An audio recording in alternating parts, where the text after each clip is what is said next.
जय राम जी की भैया।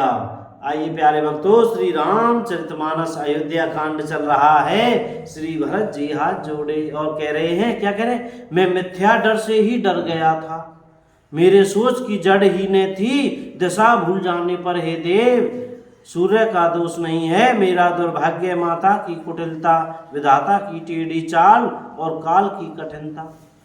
इन सबने मिलकर पैर रोप कर प्रण करके मुझे नष्ट कर दिया था, परंतु शरणागत के रक्षक आपने अपना शरणागत की रक्षा का प्रण निभाया, मुझे बचा लिया। यह आपकी नई रीति नहीं है, यह लोक और वेदों में प्रकट है, छिपी नहीं है। सारा जगत बुरा करने वाला हो, किंतु हे स्वामी केवल एक आप ही भले अनुकूल हो, तो फिर कहिए किसकी भलाई से भला हो सकता है। हे देव, आपका स्वभाव कल्प वृक्ष के समान है, वह न कभी किसी के सम्मुख अनुकूल है न विमुख प्रतिकूल। उस वृक्ष कल्प वृक्ष को पहचान कर जो उसके पास जाए तो उसकी छाया ही सारी चिंताओं का नाश करने वाली है।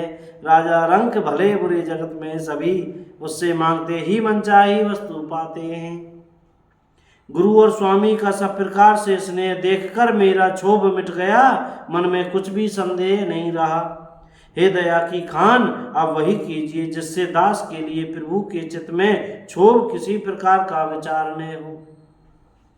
जो सेवक स्वामी को संकोच में डालकर अपना भला चाहता है, उसकी बुद्धि नीच है। सेवक का हित तो इसी में है कि वह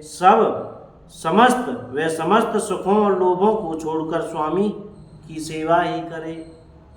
जो सेवक साहिब ही संकोची, जो सेवक साहिब ही संकोची, निज हित चहिता सुमति पूची। और सेवक हित साहिब सेवकाई, करे सकल सुख लोभ विद बिहाई। श्री राम जय राम जय जय राम। और हे नाथ, आपके लौटने में सभी का स्वार्थ है और आपकी आज्ञा पालन करने में करोड़ों प्रकार से कल्याण है। यही स्वार्थ और परमार्थ का सार निचोड़ है, समस्त पुण्यों का फल और संपूर्ण शुभ गतियों का श्रृंगार है। हे देव, आप मेरी एक विनती सुनकर फिर जैसा उचित हो वैसा ही कीजिए। राज तिलक की सब सामग्री सजाकर लाई गई है, जो प्रभु का मन माने तो उसे सफल कीजिए, उसका उपयोग कीजिए। छोटे भाई शत्रुघ्न समेत मुझे वन में भेज दीजिए और अयोध्या लौटकर सबको सनाथ कीजिए, नहीं तो किसी तरह भी यदि आप अयोध्या जाने को तैयार न हो, हे नाथ, लक्ष्मण और शत्रुघ्न दोनों भाइयों को लौटा दीजिए और मैं आपके साथ चलूं, अथवा हम तीनों भाई वन चले जाएं। और हे श्री रघुनाथ जी, आप श्री सीता जी सहित अयोध्या को लौट जाइए। हे दया सागर, जिस प्रकार से प्रभु का मन प्रसन्न हो वही कीजिए। हे देव, आपने सारा भार जिम्मेदारी मुझ पर रख दिया, पर मुझ में न तो नीति का विचार है न धर्म का। मैं तो अपने स्वार्थ के लिए सब बातें कह रहा हूँ। आर्त दुखी मनुष्य के चित्त में चित्त विवेक नहीं रहता। स्वामी की आज्ञा सुनकर जो उत्तर दे, ऐसे सेवक को देखकर लज्जा भी लजा जाती है। मैं अवगुणों का ऐसा था समुद्र हूँ कि प्रभु को उत्तर दे रहा हूँ, किंतु स्वामी आप स्नेहवश साधु कहकर मुझे सराहते हैं।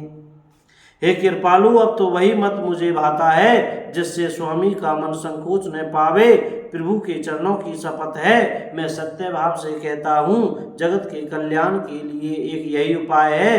प्रसन्न मन से संकोच त्याग कर प्रभु जिसे जो आज्ञा दें उसे सब लोग सिर चढ़ाकर पालन करेंगे और सब उपद्रव और उलझनें मिट जाएंगी। बोलो राजा रामचंद्र की जय हो।